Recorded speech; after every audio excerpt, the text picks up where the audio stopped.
So where are you from, and how did you grow up? So from Long Island. I was born in Seacliff, Long Island, which is a little Victorian kind of hippie town on the North Shore of Long Island. Born on the same street as my wife, Dayton Street. Oh, wow. Yeah, and so for the first 3 years we were together on the same street. I'm a year older, so her mom used to babysit me when I was to eat Cheerios off the floor while she was pregnant with her, which was a pretty funny story. And then I moved to Roslyn Harbor, which was a mile away. And then we went to nursery school together, ended up in the North Shore school districts. My mom was the art teacher at Glenwood Landing School, and went to North Shore High School. We were, prom dates senior year, and then dated for a bit in college, and then reunited after college some years later. But Long Island ended up. What set that in socioeconomic context? Is that like a really rich part of Long Island or middle class? No, we were middle class, very much middle class. My dad worked in the city. He was in he worked for Levi and Christian Dior in sales, and my mom was an art teacher, as I said. So I actually she was my art teacher K through 6. Wow. Yeah. So that was it was a very normal, very middle class. 3-sport athlete. Lacrosse, winter track, football.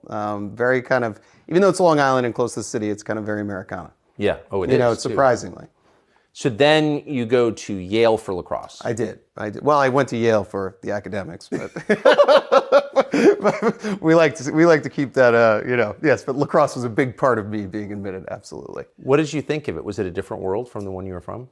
Yale, yeah, absolutely. It's a long time ago to reflect back, but it was certainly there was a big culture shock, both academically and socially, immediately, like first weekend of school. So, in what way?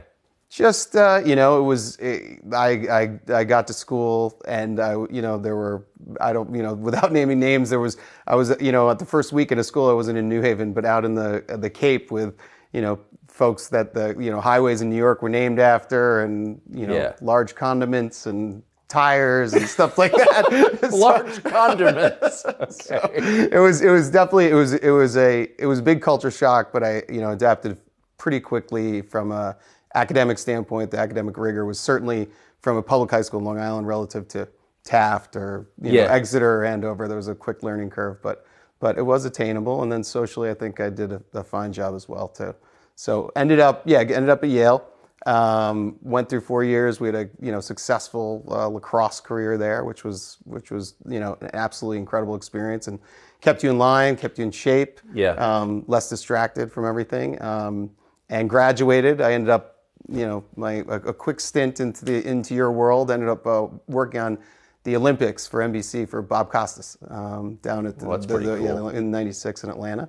And then went on to take a job at Citibank. So that's where I got my first Asia experience. I was fascinated with Vietnam and had studied some contemporary American history in college. My dad was a veteran. He was a Marine, served in combat on the Hai Van Pass. In Vietnam? In Vietnam. So he was in Vietnam when he was 23. I had gone on a trip around the world, and really just, one of the stops was Vietnam. One of my. Had he told you about it when you were growing up? He did. We were a little bit irreverent and would tease him about it and get dressed up as fatigues and tell him we're knee deep in rice patties and trying to elicit a flashback or something. Trying to elicit PTSD maybe. Yeah, we were a little wild. me and my 3 brothers and sisters. So he didn't talk about it much, but we tried to bring it up a lot. It was kind of. That's pretty funny. Yeah, it was. So you wound up working for Citibank in Vietnam. I wound up getting a job with Citibank in Vietnam. I kind of orchestrated it through an uncle that had a relationship at Citibank, and ended up getting a management associate job there. They just opened. Doi Moi was kind of underway, which was the not necessarily privatization, but the opening of Vietnam post the war, the conflict, the war of American aggression. Yeah. As they been coached to say, as if you live in Vietnam for some time. So went there, was a management associate. Was in Hanoi for a year, and then a couple of years in Ho Chi Minh City, and ended up at Citicorp Asia Capital Limited, where I was in private equity. So wow, that was the beginning. Where'd you go after Vietnam? After Vietnam, there was a nonprofit that had come through to produce a film about Vietnam, which involved a bike ride on mountain bikes from Hanoi to Ho Chi Minh City. It was an 18-day ride, 1,200 miles. And we had a production team actually video it. They asked me at Citibank to sponsor it, so I wrote a letter to New York and said, "Can we sponsor this amazing event?" We've got 100, NVA disabled soldiers, and we've got 100 American veterans, primarily disabled, and we got on bicycles and hand cycles. I piloted a blind veteran that had been shot near Khe Sanh, and spent 18 days on a bike going over those memories. And then, actually, this is how I left Citibank. I got a call. So this is an amazing experience, yada yada. I'm sitting at my desk at Citibank in Ho Chi Minh City, or I forget what office I was in.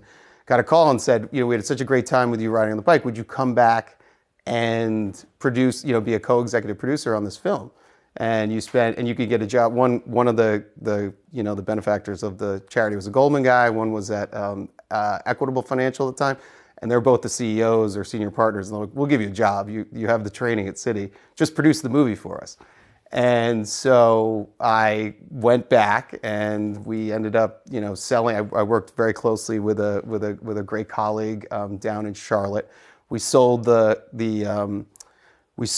film to NBC, title sponsor. We sold it to Reebok as a title sponsor. Got Dick Enberg to do the intro. Got Bruce Springsteen to donate a song.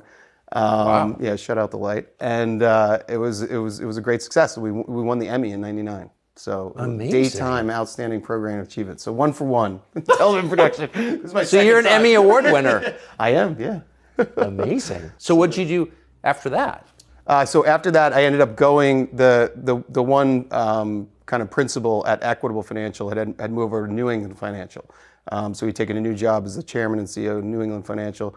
I went into the special, strategic. It was a strategic management group, and did a little bit of. It was primarily almost like an in-house management consultant in finance, across the business. They put me on a lot of different special projects, and that was my job for the next couple of years. And then we were actually bought by MetLife, and so when New England Financial was bought by MetLife, I went down to New York very quickly in that acquisition. But my boss, who was the CEO and chairman, became the president of individual life at MetLife, a much bigger organization. So it wasn't as interesting an opportunity. So I went out and started a technology company with one of the consultants I'd worked with previously, one of the management consultants. I think it was at Arthur Andersen. And we started a tech company and sold that in 2004 to Coactive Marketing Group, which was a NASDAQ-listed company. And then from there, so that was kind of an exit while I was working very closely on the Carry for President campaign. So I was a volunteer. I was essentially raising capital, organized some different, surrogate tours and bus tours with some celebrities, stuff that's since backfired. But that campaign tag in 2004, it seemed to work.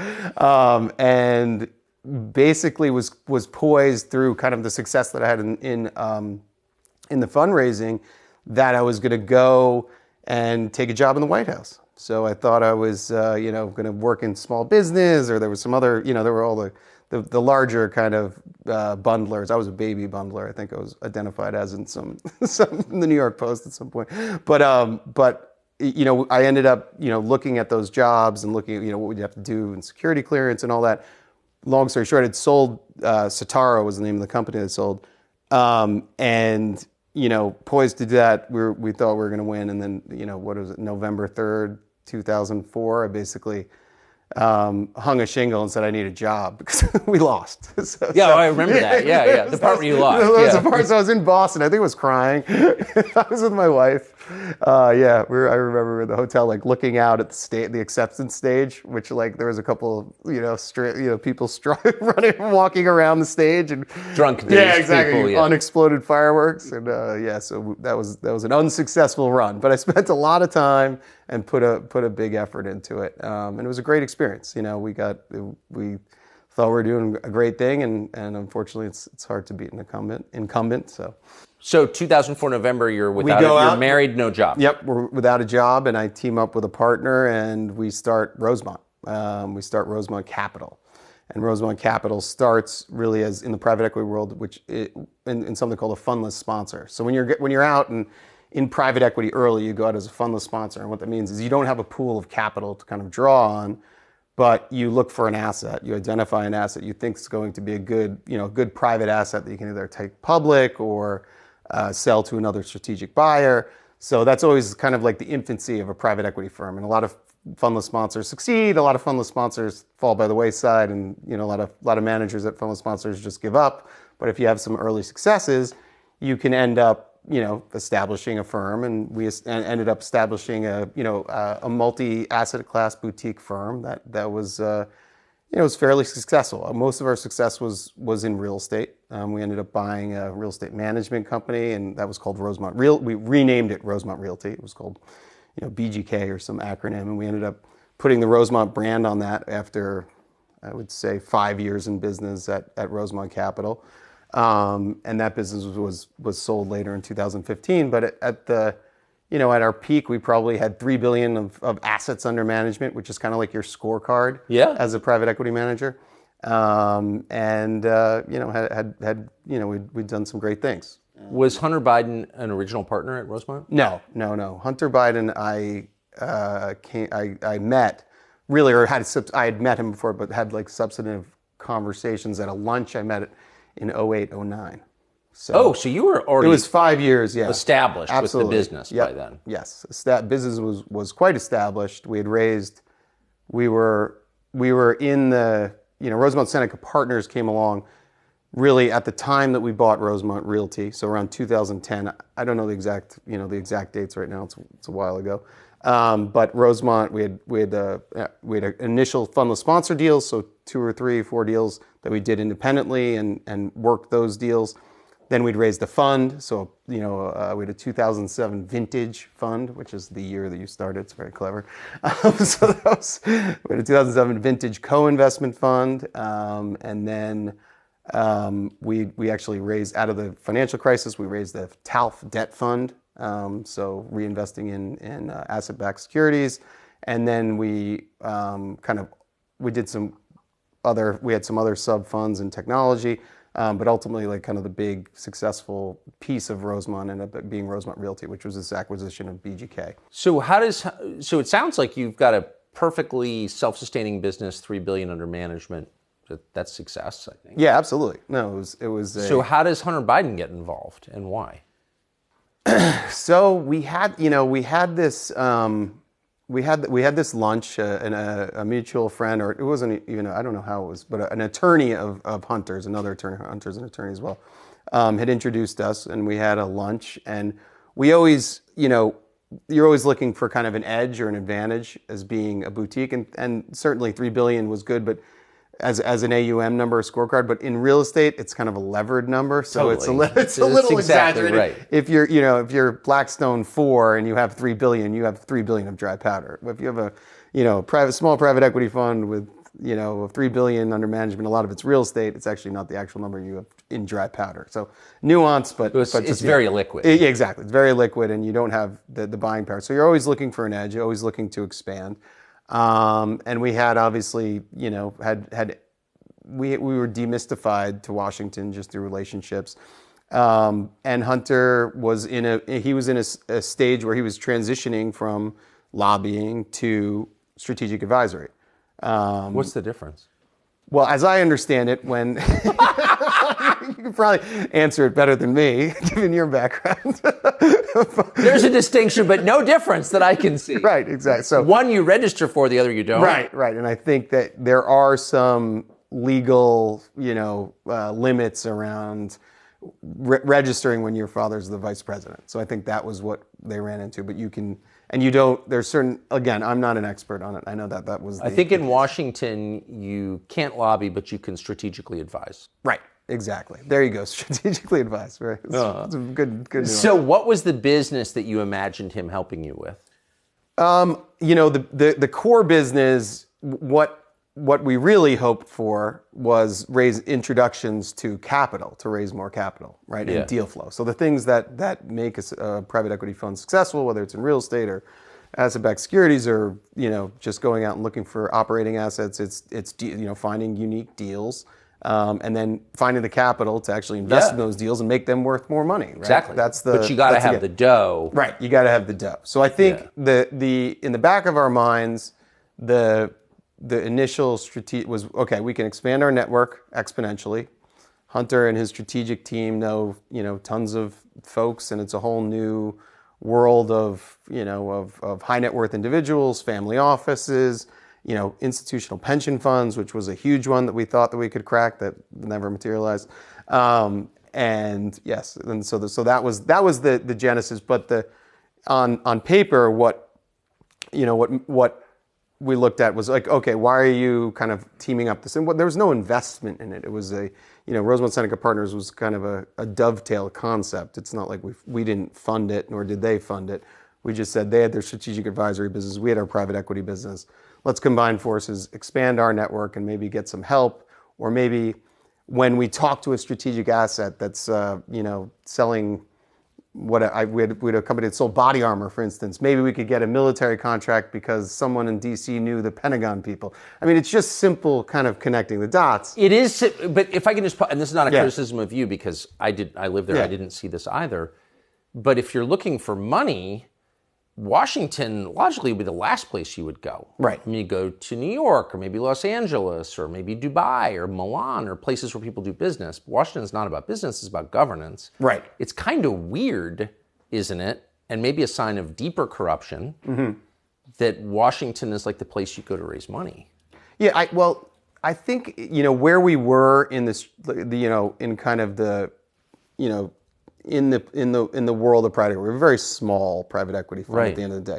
So the network that you're going to is more family office, high net worth individuals, and then maybe you get a breakthrough with a pension fund. So I think the fundraising elements of linking up with Seneca Partners was really that, but we took advantage of all the kind of strategic advisory work and the network that they had to promote to the assets, to promote to the other, to people that were raising money from, say, oh, listen, we have a DC office. We know how to operate. But this is going to give us can I just advantage. ask, this is not related to you. Yeah. You were not able to get pension money, right? No.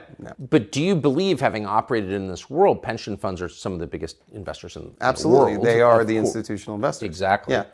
Do you think that political leverage allows people to get investments from pension funds? I mean, clearly it does. In the world? In the world, yes. Absolutely. Unfortunately, we were not able to. No, you weren't able to. But like the idea that a pension fund would make an investment decision based on political calculations is like the definition of corruption, isn't it? Yeah, I think that I think there's an entire world and business that's been focused on trying to create those lines of demarcation. I mean, it's one of the biggest. I mean, all the pension managers. I mean, it's a whole world to. It's a bigger discussion, but yes, obviously that would be the ultimate form of corruption. So just to sum up what I think we're hearing so far is that you're on a pretty conventional business track. Correct. You're working for a big bank at first, and then you decide to move into this burgeoning private equity world, which really was exploding at the time. And then at some point, having gotten the business off the ground and it's succeeding, you look to Washington for opportunities there. Right. And you run to Hunter Biden or are set up with Hunter Biden. Right, I'm set up with Hunter Biden, and again, at that time, it seemed like it was hindsight's 2020, but it seemed like an opportunity to just broaden our network, broaden our competitive advantage on the deal side by having this access or regulatory understanding of DC is how we properly say it, and maybe expanding our and getting lucky with a pension fund introduction or another, large maybe there's a political donor that's a $1 billion family office on the West Coast that Hunter has a relationship with. So I thought that was enough reason to kind of not invest in a new company, but just, flirt with a joint venture at the end of the day. So, and you're in your early 30s at this point. You're trying to make your way. You wind up, though, with this deal most famously with Burisma. Burisma, yes. How did that come about? So the Burisma deal came about initially, the CEO, Zolszewski, and Vadim, I'm going to abuse the name. I have it here. I've got it right here. Why don't you say it first, and then it'll... I can't. I got to put my glasses on. Yeah. So Vadim and Nikolai come through. They're working with they're in the network. Again, you're always expanding your network in raising capital and private equity, and work with this group, Tri Global Group, which Famously also worked with Mayor Giuliani, which Yes. was another one of their clients, which we found out later, but it was kind of interesting. They had on their fundraising list had Nikolai and Vadim, who were the CEO and the CEO, owner, and corporate secretary of Burisma, and they'd come through New York. Pozharsky. Yeah, there we go. We'll just use Vadim, I think. It's Vadim. So they come through New York. I was actually on a business trip in Asia, and they're taken through, and the Tri Global Group says we're working on these things. One of the funds that we're marketing is Rosemont Real Estate Acquisition Fund 1, REEF, and they show it to them, and that's probably I'll probably get the dates wrong, but that's maybe in the early the 2012 range. Okay, so that's the first context. We've got a placement agent working on Rosemont Real. They're on commission business with Rosemont Real Estate Acquisition Fund. They meet Vadim and Burisma. I don't know if they had known each other before, but there's this a mini Gark, as we call it, and a mini Gark and Vadim, who's the corporate secretary. They come through. They pitch. They give him the deck. I don't know if they spent any time on it. The deck being the marketing presentation for REEF. And nothing happens. They don't come in as an investor, but Tri Global was successful in identifying some investors for us, not Burisma. Cut to 2014, and I'm in the midst of a trip to Europe, and we're doing a strategic deal with a large bank there. And I get there, late February, early March, and it happens to be the day that Putin invaded Crimea, a peaceful invasion of Crimea, as they say. And so our deal falls through because there's all these basically it's like this huge paradigm shift, obviously, after Maidan. Yes. And, everything changed in Europe, and it became this, there's this new inflection point of Ukraine, and that really started there on those days. So needless to say, our strategic deal with the bank falls through for Rosemont Real Estate Acquisition Fund. So we're quickly pivoting because at the same time we're raising for Rosemont Real Estate Acquisition Fund 2. So I happened to be at a meeting, and Tri Global says, well, are you still trying to raise capital? So would you like to meet with Nikolai Zolshevsky to pitch your wares? I bring the deck to him. We go through the presentation, and he says, interestingly enough, he knows, obviously he's calculating. He had made some moves earlier, which I'll tell you about, thinking about Ukraine and the former position that he had. So we pitched him the deck. He kind of looks through it, and, I remembered he had some like crazy watch with like it was like a Ulysses Nardone with like an oil thing that was ticking. Like the second hand was like one of those oil wells, like cranking like this. Little I know it was a natural gas rig, but so it was hard to decipher. But anyway, it was quite an impression. He again, for the second time, kind of ignored the real estate pitch and mentioned in the meeting. He he was very polite, but he was obviously not interested in that.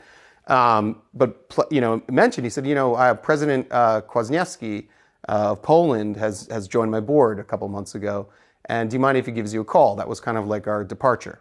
And I said, yeah, wonderful. Please follow up and write $100 million check into Rosemont Real Estate Acquisition Fund 2. So we never had another discussion about that. And the next day, maybe 48 hours later, Kwasniewski and Vadim, who's the corporate secretary, who was not at the first meeting, but he was in New York, a couple years back. Kwasniewski calls me, says, you want to come to Warsaw? I want to, tell you about Burisma. And I kind of had a hint, but I didn't have a pure picture. It was the president of Poland. It was the president of Poland, yeah. Yeah. So it was. So you happen to be over there trying to raise money for a real estate fund. Exactly. I was there for a big strategic closing that got completely blown up by world events. Exactly, by world events. So you're over there to raise money for your real estate fund. Correct. From the guy from Burisma, because he's just a rich guy looking to diversify. They make a ton of money selling natural gas, and they want to invest it. Right. He's not interested in your pitch. And he says, by the way, since you're here, I'd like you to talk to the president of Poland. Yes. Who then calls you. Yes. Yes. It was coordinated by Vadim, but yes, eventually we somehow got connected on WhatsApp. And yes, calls me, invites me to Poland. I was on a plane. I was on a lot flight from, or whatever the airline's called, I think it's LOT, from JFK within a couple days. And I flew directly to Warsaw for 36 hours, sat down with Kwasniewski, and he said, listen, we've got a great opportunity, energy independence for Ukraine, this company Burisma, I joined the board.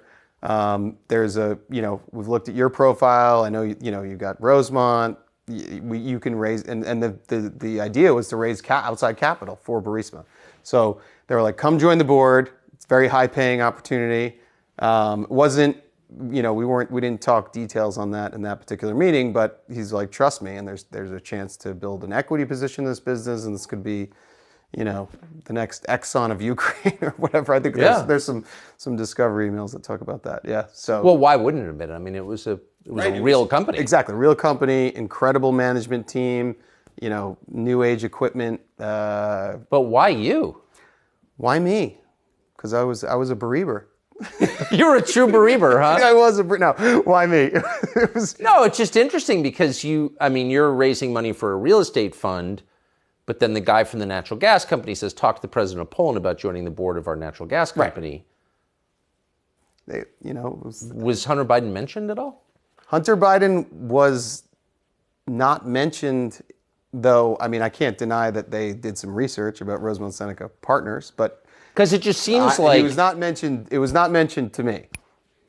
It's a little. I mean, you sound like a very capable business operator, but not someone who specializes in the energy sector. No, I've had a diverse portfolio. Right. Well, now you know a lot about energy. Now I do. Yeah, but then. Right. Agreed. I had one energy investment that we had made in Texas, but that's true. I was certainly not by any stretch of the imagination an expert in excavating natural gas. Right. But the president of Poland is asking you to join the board. I mean, by the way, lots of weird things happen in life, but I just kind of suspect that maybe this was all about getting Hunter Biden involved. I think that they saw an opportunity to raise capital. I think that they thought that I was close enough to political powers that I don't think that was their initial intention, to be completely honest. I don't think they were like, I was a mark that they identified and then found Hunter. I think it was a little bit more natural than that. And at the end of the day, similar to kind of what happened in my fate, that, be careful what you wish for. Yeah. So how did he get involved? It was as you go on with the progression of the story. So he's obviously a partner, and we're always looking to incent each other and include each other in each of our opportunities. And what happened was I came back, I joined the board, or I started the process of joining the board. I did join the board. I think I was on the board in March of that year of 2014. Was probably my first month there. And then I came back, and Hunter was of counsel. And so what I did is I brought him on board, as counsel to legally represent the company and help them, and basically have a firm in DC that would look out for their best interests, or kind of their any kind of geopolitical. I'm sorry. I'm calling bullshit on just this one thing, okay? So this is a city filled with law firms. Yes. Where every... Yeah, but Hunter was my partner. I know. I'm just saying, this is a city where the number one job for a college-educated Caucasian man is lawyer at a firm. Right, exactly. Right. And a lot of those firms deal with foreign transactions and business and whatever. Hunter Biden doesn't have actually a meaningful history as a practicing attorney. I mean, he's been in the kind of lobbying world. So, I mean, that's an influence play, right?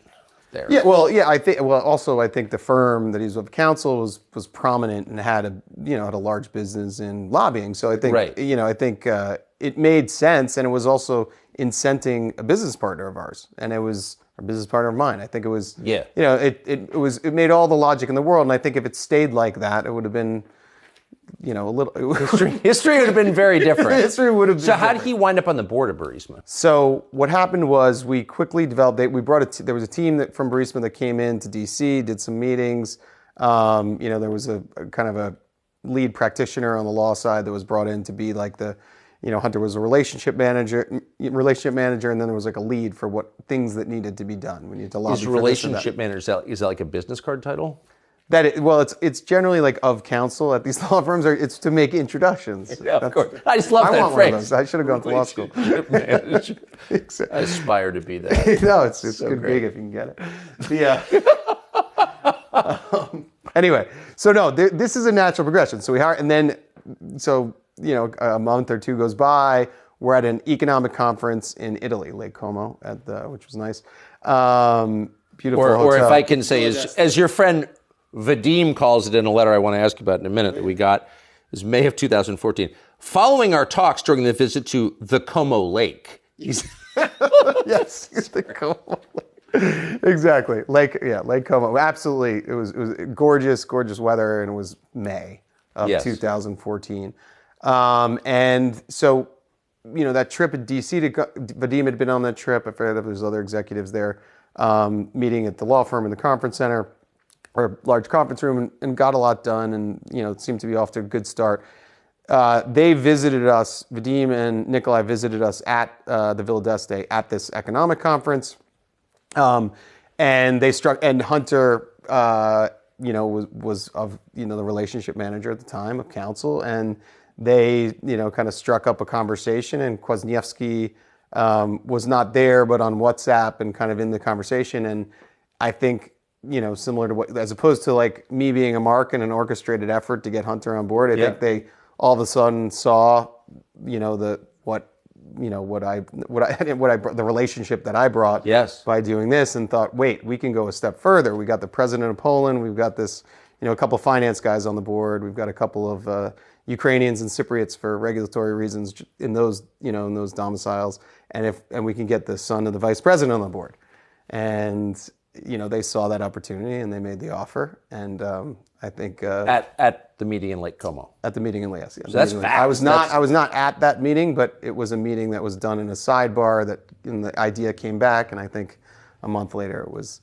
So what's so interesting? So here's this letter that I referred to at the Como Lake, and it's May 12th, 2014, 8:29 a.m., and this is from Vadim Pozharsky to you and Hunter, and he goes on, and it's kind of complicated about what he's talking about, corruption in Ukraine. But he gets here, he says, "We urgently need your advice on how you could use your influence to convey a message, signal, etc., to stop what we consider to be politically motivated actions, etc." And that's from Vadim. So they figured it out right away. Absolutely, yes. The term signal in every other kind of market or theater or whatever you want to describe, it's like a pretty, it's a well-used term. So signal, like the U.S. doesn't use it, but it's a very common term to send signals between government and business, because government can always shut you down. It's almost like the shakedown kind of. I try to equate it to something, but you always want to be sending positive signals from that regulatory body, i.e. the government, to the business that you're not going to be shut down. Right. And so I think they're using in common term to them and sending back here to us and say, I hope we're protected kind of thing. That's the term signal. Well, you just flat out says it. Yeah, exactly. We urgently need your advice on how you can use your influence. Right. So, and that's all kind of, again, just for context, pretty conventional. Yeah. I mean, I think that's what lobbying firms are for. Yes. But then comes the question of General Shokan, the prosecutor. Right. Tell us, that seems to me, that's when it gets heavy. Right. Okay. So what was that? So Shokan was and I'm going to get the dates wrong, but Shokan was he was the prosecutor, the head prosecutor in Ukraine. And he was taking a close look at Burisma. So maybe not so different from an attorney general. Right. But he was taking, much more case active, I think. Right. An attorney general is more of like a manager of people that handle cases, and they have their independence. This guy's the law. He's like the law, yeah. So the buck stops with him. Hence, the signals are more important in countries outside the United States. So Shokan is taking a close look at Burisma. There were allegations that some of the the deposits or some of the reserves were not, authentically acquired or whatever it may be. And so those were like I think that was the genesis of the complaints. And there were always, being in Ukraine and being in that part of the world, there was always kind of challenges that they were facing. They're from not being able to get a visa to money being tied up in London, and this was just another, in a series of issues that law firms and strategic advisory firms were hired for to handle these kind of things, right? Yeah. So the Shokin case was, he was taking a look at Burisma, and there was a big push by European leaders, the Atlantic Council, et cetera, to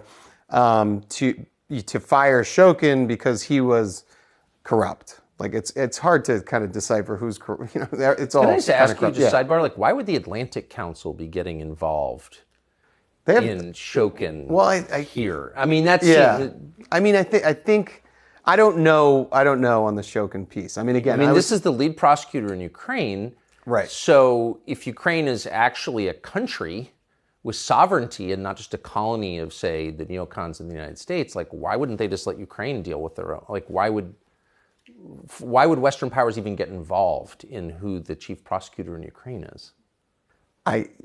That's a question that I don't know. I couldn't control myself. So, but within Burisma, right, this Shokin was considered a threat to your business. Obviously. Shokin was considered a threat to the business. I think anyone in, again, you got to get the signals to the government. I think anyone in government was always a threat, and always trying to shake down these businesses that were highly successful and enriching the owners and the staff and the board and whatever. Yeah. And so at the end of the day, Shokin was taking a look, and again, if I wasn't involved in Shokin or any of this, but he was a threat. He ended up seizing assets of Nikolai, a house, some cars, a couple of properties, and Nikolai actually never went back to Ukraine after Shokin seized all of his assets. And the case was, and obviously it's all out there in the world. The case was that Shokin, there was all this pressure to fire Shokin from this, the larger community, and then he was fired, and then somehow Burisma was let off the hook. I mean, that's what the story was.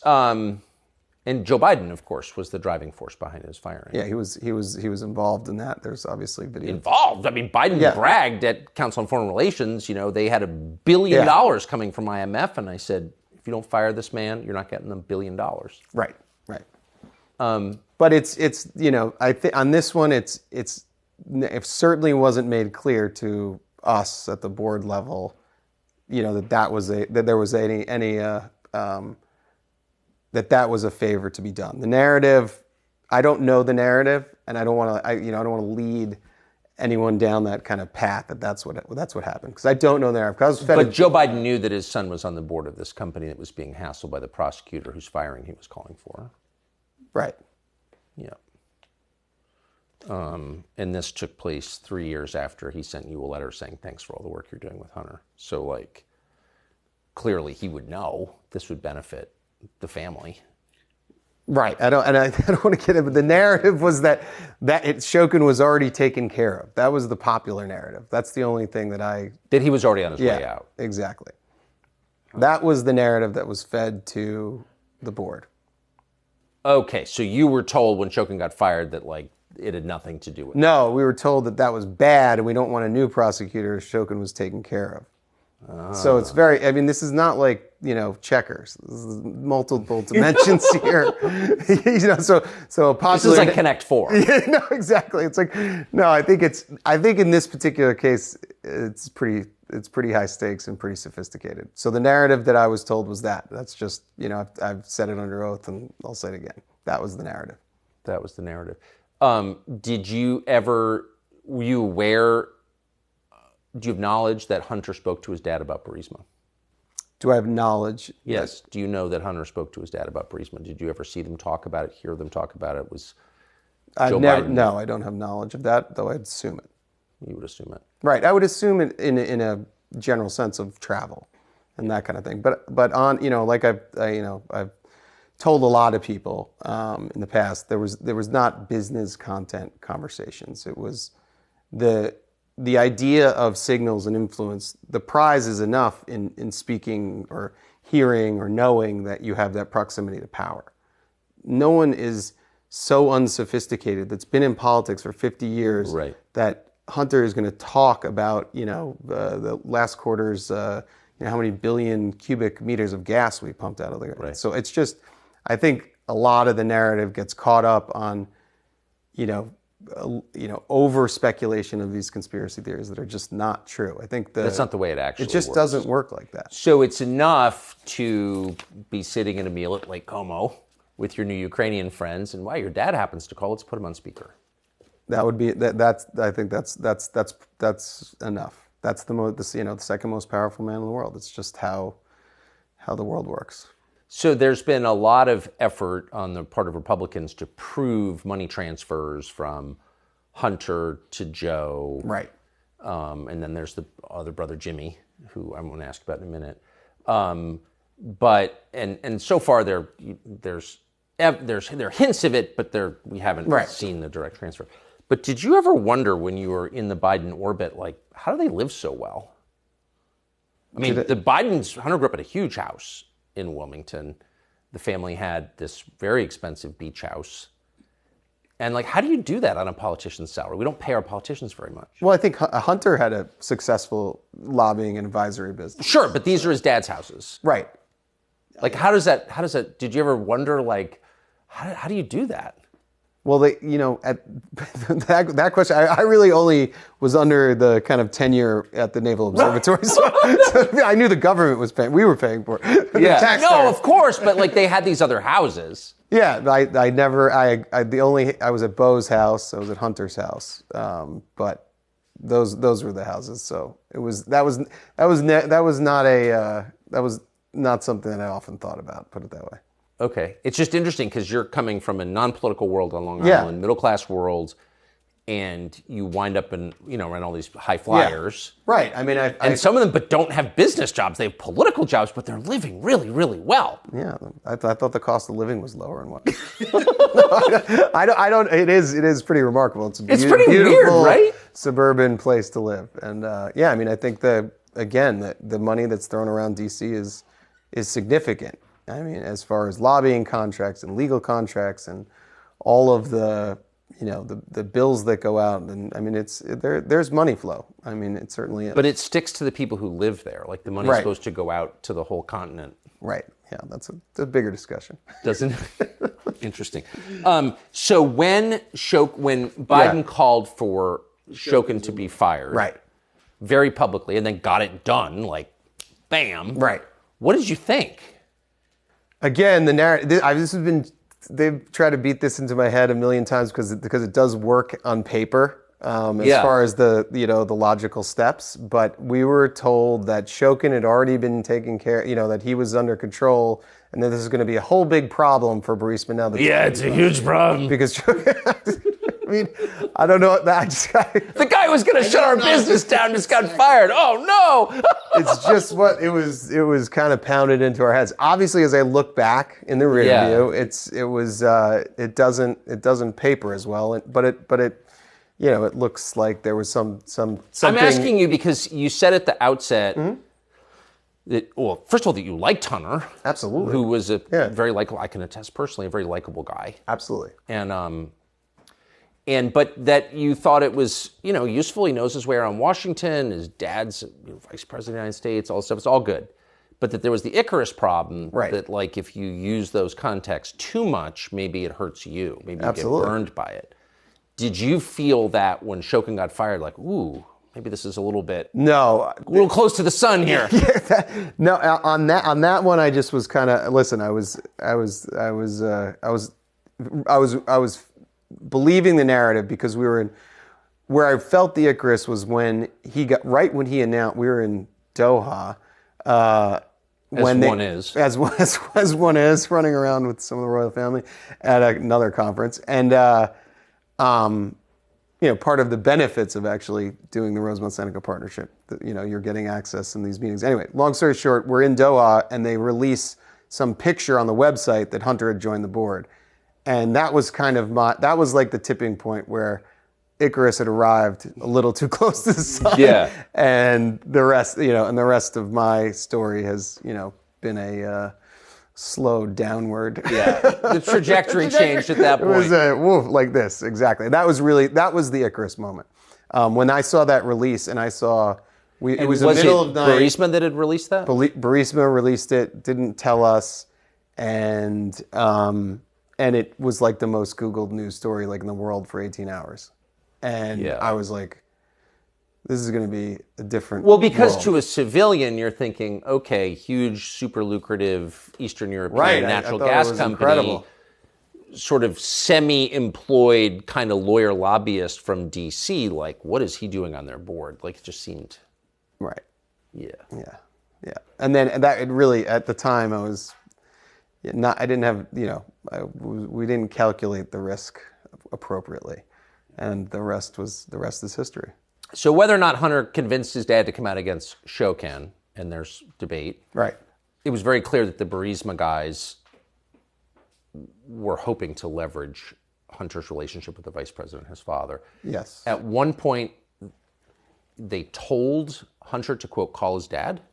Yeah, I think referencing the email that you put earlier, there was constant pressure to send signals, to leverage all of his dad included, but the Biden brand, all of the DC insider and relationships to help Burisma survive. I think that's at the end of the day what we're talking about. I mean, that was the idea. That's what he brought. It was that ability to help on the geopolitical stage, keep them out of trouble, keep them out of investigations, unfreeze assets, unsuccessfully, unfreeze visas, and the first challenge, which was there was a 23 million pound account that was released to Burisma because of alleged non-cooperation by the prosecutor. I don't know if Shokin or the guy before that, but that was successful. And I think... Did Hunter help with that? The perception of him being on the board probably provided a halo that helped with that, but no active, there was no active... But they were not consulting him on like pipeline construction or wellhead design. No. It was hiring lobbyists and law firms and various like NGOs to, help clear the path from, regulatory roadblocks at the end of the day. When they asked him to call his dad, did he? I was not privy to the conversation directly, but they've asked, that was, Vadim met with his dad at dinner at Cafe Milano, a famous dinner at Cafe Milano.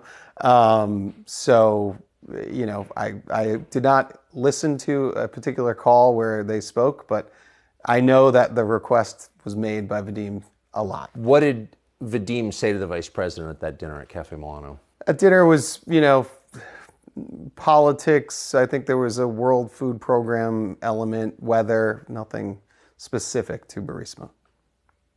But the idea was by having that relationship and by saying, I met with the vice president in Washington, that gives him SWAT. Yeah, I think at the end of that's the, the prize, or the, being able to have, whether it's on, speakerphone or in person, to have, that person in direct contact, whether you're talking about, weather or, politics or what have you, that's the important part. I don't think, there's no relevance in asking, the vice president about, the gas, right, revenues or anything it's like that. It was never, it's enough. And the prize is that contact and that access to power. What was the payment like from Burisma?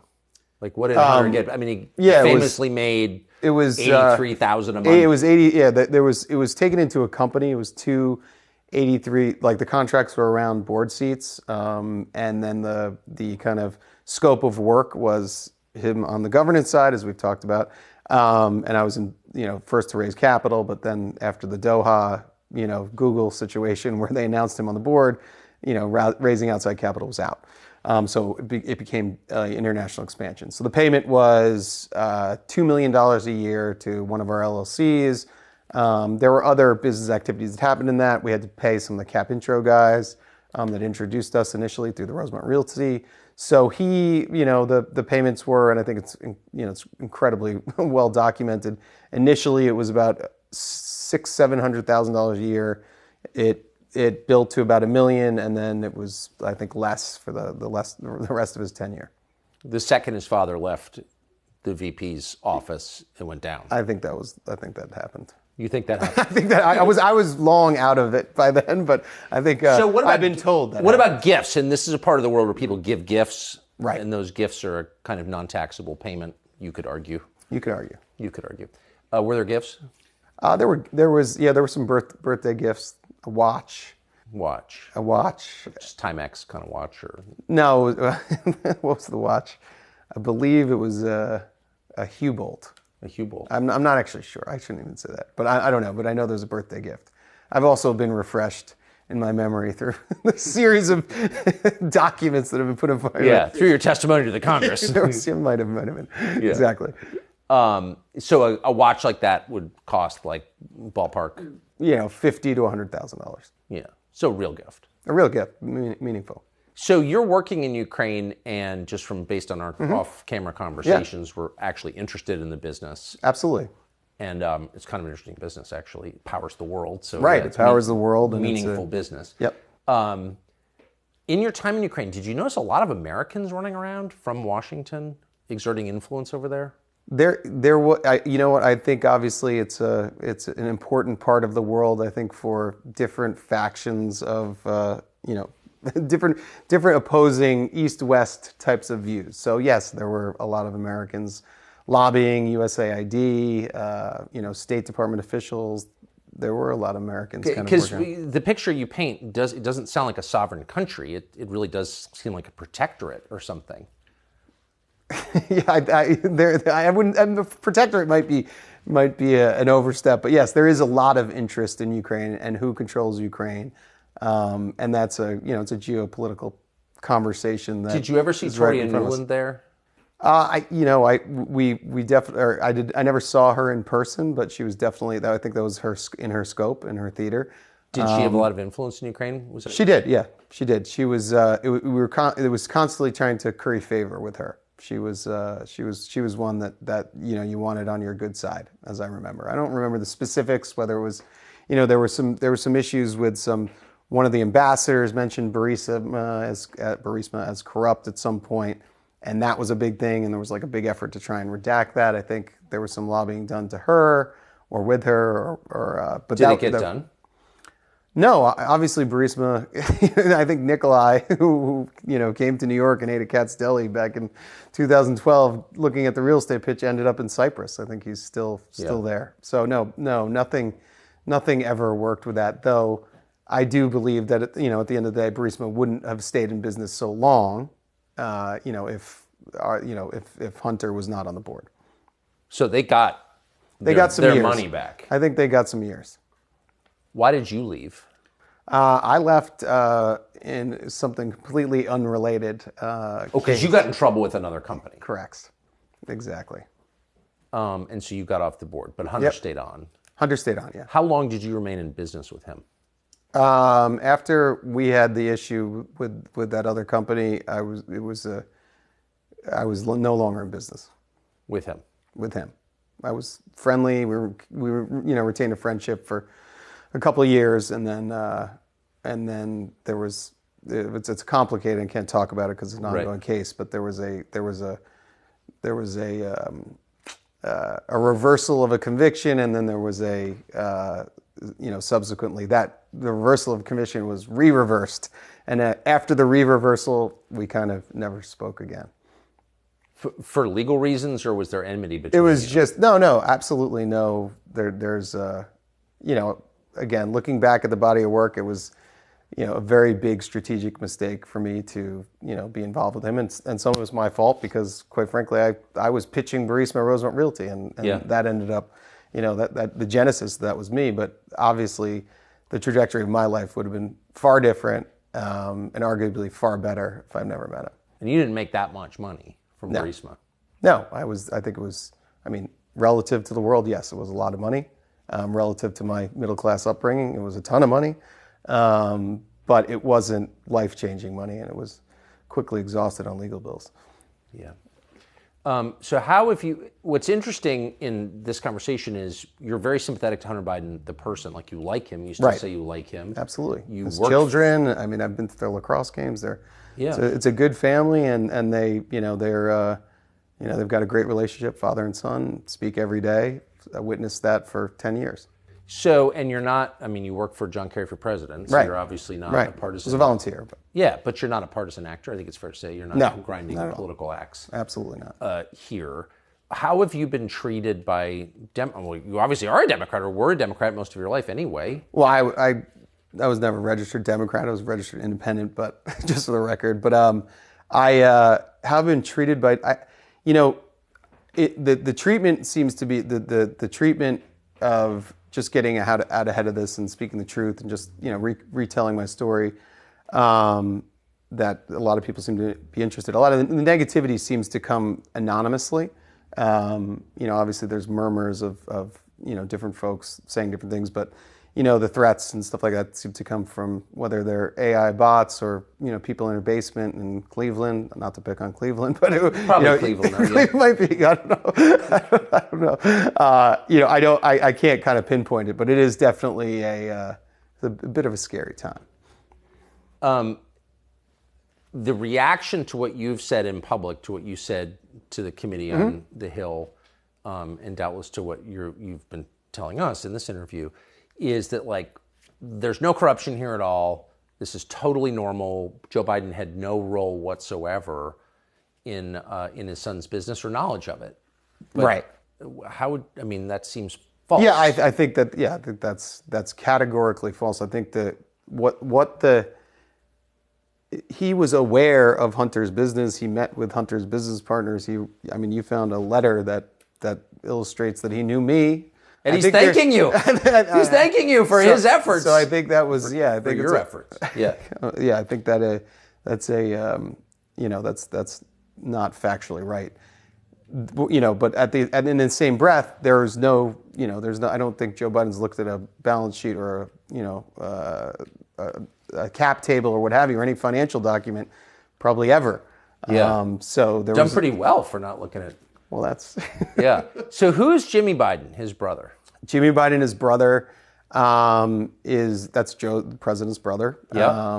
And he really picked up, post my, issues, and worked with him, in business that he got into in China and Romania, kind of after my tenure with Rosemont Seneca Partners. But I think he probably filled some void of, companionship and business companionship, in the years after I was basically. Did you ever spend time with him? Not a lot. 3 or 4 times. 3 or 4 times. So he ran. There's not a lot written about him. He ran a nightclub for a while in Wilmington. I think that went under. Mm-hmm. But was it your sense that he had a high degree of business acumen? He was always willing to. He was always willing. I have no real opinion about Jimmy, quite frankly. I know he likes Diet Mountain Dew. That's Diet Mountain Dew. Yeah, I'm a big Diet Mountain Dew guy. But I never did a business deal with him. I socially interacted with him on a very few occasions. But did you think it's a little weird? So here's Hunter Biden, and here's the brother Jimmy with the Diet Mountain Dew. What is this exactly? This Biden brand? What is the business? What is as a whole? I mean, what is the business? It's a diverse portfolio of opportunity.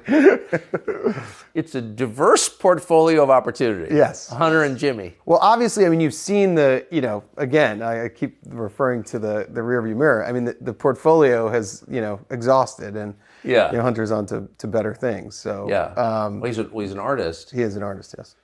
And I'm not going to offer any reviews of his work, but I just have to ask, in the many years that in the 10 years you spent with him, did he evidence any interest in painting?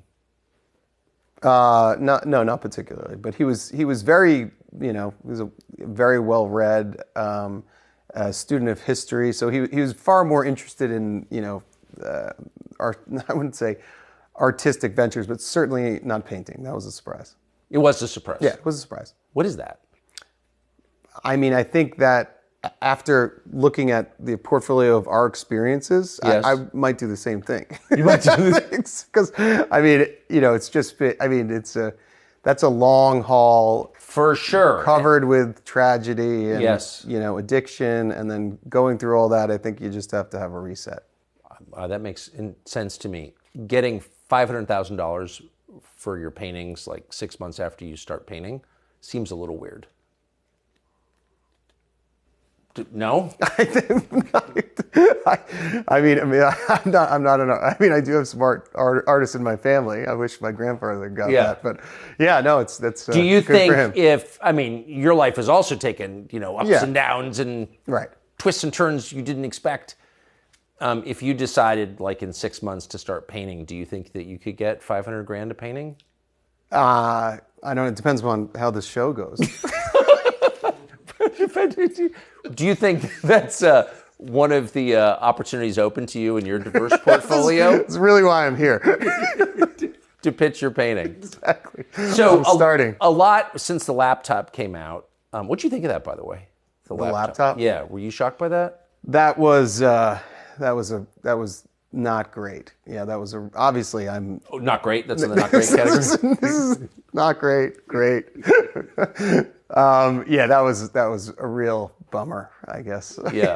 In the not great category. What did I think about it? I mean, it was an absolute shock that's perpetuated this, kind of nightmare that I've been living for the last 8 years. Did he call you when that came out? When no. Yeah. No, he did not. Ooh. No. Because you're obviously on it. Yeah, no, extensively. Yeah. Yes, not visually, but. Right. Right. Not a single naked picture of you in that laptop. There is not. Yeah, all over it, and it's just led to just incessant and never-ending media fodder that brings me back in. And last question: a lot has been written about his drug and alcohol problems, and the laptop is a visual record of those. Right. How did they affect your relationship with him? Well, it was he was for the initial part of our the tenure of our relationship and business partnership. It was he was sober, so there was no that wasn't a part of our it wasn't part of our relationship. And then I think there's some some tragedy that fell upon him with his brother, and coming from an early past of tragedy.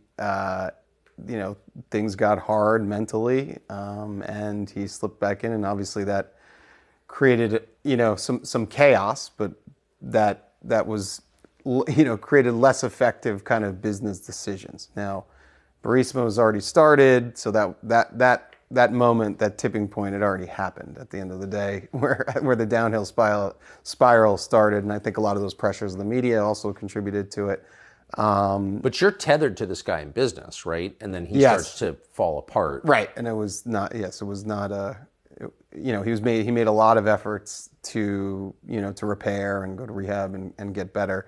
And then I, again, through another business that we're involved in was kind of taken out. And then, so I didn't go through the actual kind of full downward spiral and then rebirth. Only you said from you afar. were taken out. Do you think you were taken out? No, I can't comment on that. Huh. It's an ongoing case. So. Probably not out of the realm of possibility, one suspects. Devon Archer, thank you for spending all this time. Thank you so much. Appreciate it. Really appreciate it. Younger people say the news is full of lies. In Kennedy's motorcade. 239 people. The death of Jeffrey Epstein.